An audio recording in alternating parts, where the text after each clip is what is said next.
سے پہلے ہمارے رسپیکٹڈ جاوید صاحب نے حوالہ دیا کہ خدا فانی ہے. کتنے مذہب آگے چلے گئے, کسی نے جوپیٹر کو خدا مانا, کسی نے کسی کو مانا. میں کہتا ہوں جس نے کانٹینجنٹ چیز کو خدا مانا, غلط مانا, وہ خدا ہی نہیں, وہ خدا ہی نہیں ہے.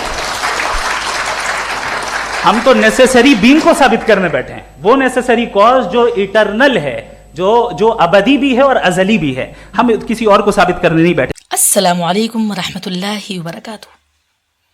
اگر میں آپ سے ایک سوال پوچھوں, کیا یہ کائنات خود بخود وجود میں آ گئی؟ کیا یہ نظم, یہ ترتیب, یہ زندگی سب محض ایک حادثہ ہے؟ آج کی یہ ویڈیو کسی بحث کی نہیں ہے, بلکہ ایک ایسے سوال کی ہے جو ہر دل کے دروازے پر دستک دیتا ہے. دلی میں جو مناظرہ ہوا, پوری ڈیبیٹ کو آپ ضرور سنیں. مفتی شمائل ندوی نے نہایت سلیقے سے اللہ کے وجود پر اپنے ترک دیے. ان کی باتوں نے لوگوں کے دلوں کو جیت لیا.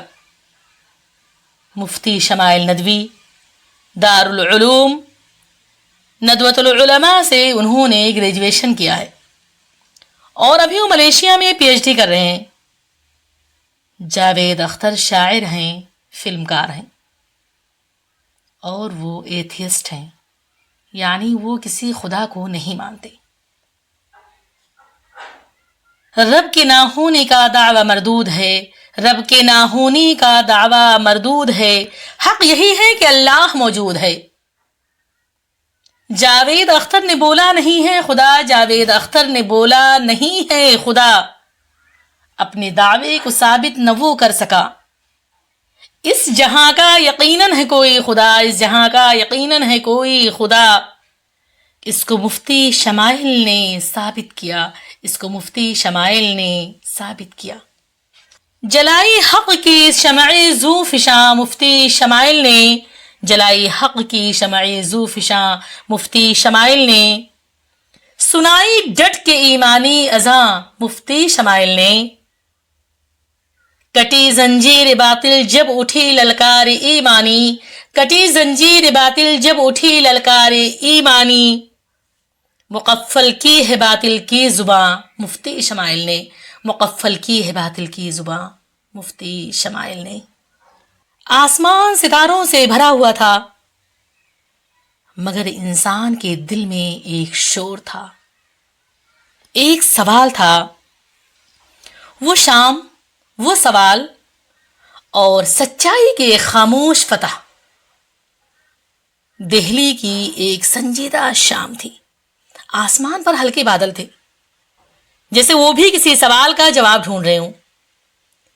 ایک بڑے سے ہال میں لوگ جمع تھے, کچھ سوالوں کے ساتھ, کچھ یقین کے ساتھ, اور کچھ صرف تماشائی بن کر.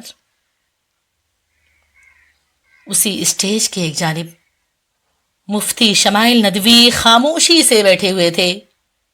چہرے پر سکون تھا, آنکھوں میں ٹھہراؤ. ایسا لگ رہا تھا جیسے وہ بحث جیتنے نہیں بلکہ سچ کو ثابت کرنے آئے ہوں. دوسری جانب جاوید اختر تھے, الفاظ کے ماہر, شاعر اور ایک فلم کار. وہ ایتھیسٹ تھے, ان کا خدا پر ایمان نہیں ہے, وہ خدا کے تصور کے قائل نہیں ہے. ڈیبیٹ کا یہی موضوع تھا, ڈز گاڈ ایگزسٹ؟ کیا خدا کا واقعی تصور ہے؟ کیا خدا موجود ہے؟ ایک طرف ہیں مفتی شمائل ندوی, عالم دین, مفتی, اور ایک جانب ہیں ایتھیسٹ, شاعر, فلم کار جاوید اختر. سوال کیا گیا, کیا خدا واقعی موجود ہے؟ Does God exist? یا یہ صرف انسان کا بنایا ہوا تصور ہے؟ ہال میں خاموشی چھا گئی. جاوید اختر کا یہ کہنا تھا, کہ انہوں نے سائنس سے کائنات کو سمجھ لیا ہے.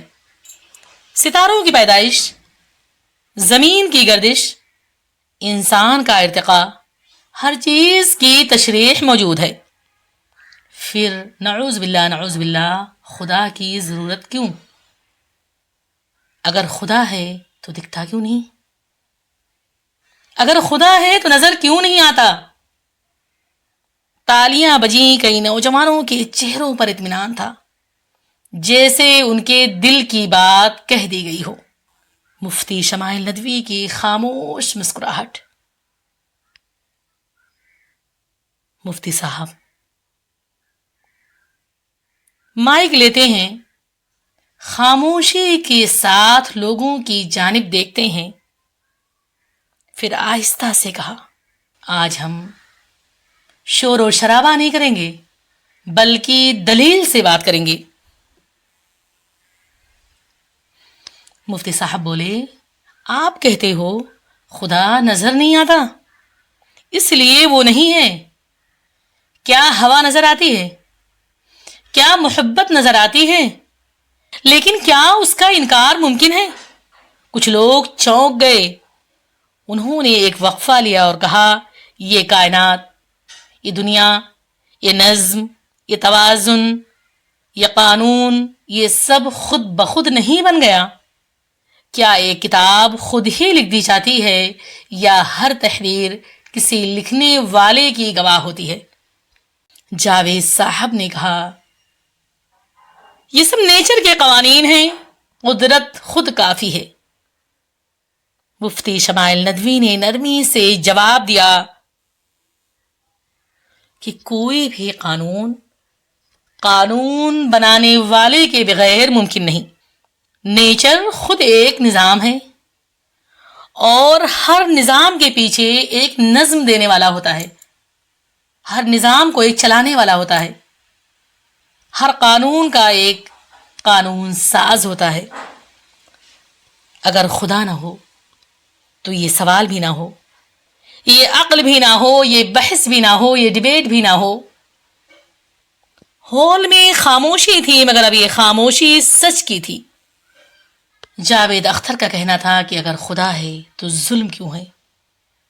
اگر خدا ہے تو غزہ میں بچوں پر ظلم کیوں ہو رہا ہے؟ مفتی شمائل ندوی نے جواب دیتے ہوئے کہا، جسے میں اپنے انداز میں بیان کرتی ہوں. سب سے پہلی بات، خدا ظلم نہیں کرتا.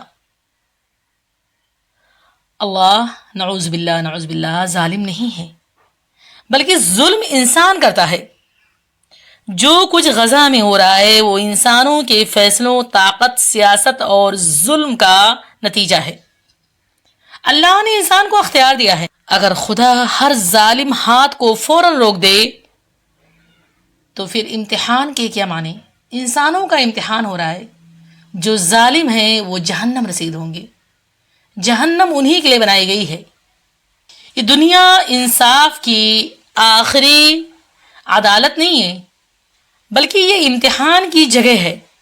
اگر ہر ظالم کو فوراً سزا مل جائے، ہر مظلوم کو فوراً آرام مل جائے، تو قیامت، سزا، جزا، جنت، جہنم سب بے معنی ہو جائے. ماں بچی کو دوا دیتے وقت رونے دیتی ہے. درد ماں کو بھی ہوتا ہے، مگر وہ جانتی ہے کہ یہ وقتی تکلیف بڑے فائدے کے لیے ہے. فرق صرف اتنا ہے کہ ماں کا جو علم ہے وہ محدود ہے اور اللہ کا علم غیر محدود، اللہ کا علم مکمل. ہمارا کام ہے کہ ہم ظلم کو ظلم کہیں، مظلوموں کے ساتھ کھڑے ہوں، خود ہم ظالم نہ بنیں، اور یقین رکھیں کہ کوئی آنسو ضائع نہیں ہوگا. خاموشی گہری ہو چکی تھی. سوال ابھی موجود تھے، مگر ان میں وہ سختی نہیں رہی تھی. لوگ اب یہ نہیں پوچھ رہے تھے کہ خدا کیوں نہیں روکتا، بلکہ ان کے چہرے پر ایک نیا سوال تھا کہ اگر خدا نہ ہو تو ظلم کو ظلم کہنے کی بنیاد کیا ہے؟ اس لمحے یہ بات واضح ہو گئی کہ بحث کا پلڑا شور نے نہیں بلکہ دلیل نے جیت لیا ہے. حق کسی نعرے کے بغیر، تالیوں کے بغیر خاموشی سے غالب آ جاتا ہے۔ آج اگر ہمیں غزہ کے بچوں پر ہونے والا ظلم غلط لگتا ہے تو اس کی وجہ یہی ہے نا کہ ہمارے دلوں میں انصاف کی ایک آواز زندہ ہے، ہمارے دلوں میں نرمی قائم ہے، محبت قائم ہے، ہمدردی قائم ہے، اور انصاف کی یہ آواز، یہ نرمی، یہ محبت، یہ دکھ، یہ درد، یہ تکلیف، یہ پریشانی کو پریشانی سمجھنا، کسی کی تکلیف پر آنکھوں میں آنسو آ جانا، یہ خود بخود پیدا نہیں ہوتے۔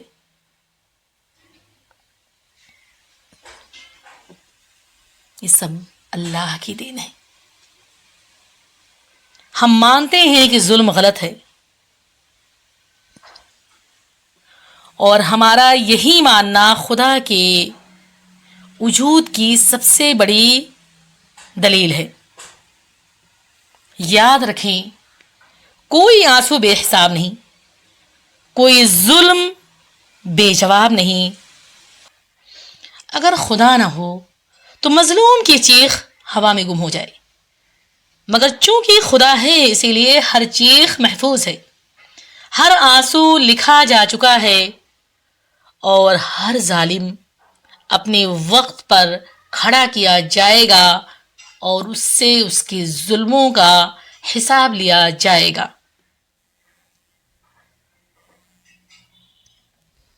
یاد رکھیں، خدا موجود ہے، وہ دیکھ رہا ہے، انصاف آ کر رہے گا۔ اسی کے ساتھ میں اپنی بات کو ختم کرتی ہوں، پھر ملیں گے انشاءاللہ اگلی ویڈیو میں، تب تک کے لیے اللہ حافظ۔